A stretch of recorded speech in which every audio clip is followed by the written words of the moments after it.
शुक्लाम्बरधरं विष्णुं शशिवर्णं चतुर्भुजं प्रसन्नवदनं ध्यायेत् सर्वविघ्नोपशान्तये। व्यासं वसिष्ठनप्तारं शक्तिः पौत्रमकल्मषं पराशरात्मजं वन्दे शुकतातं तपोनिधिं।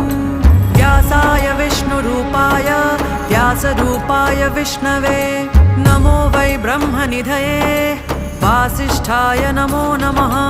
अविकाराय शुद्धाय नित्याय परमात्मने सदैकरूपरूपाय विष्णवे सर्वजिष्णवे।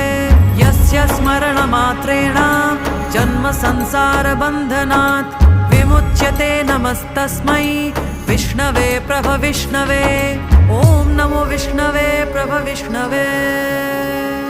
श्रीवैशम्पायन उवाच श्रुत्वा धर्म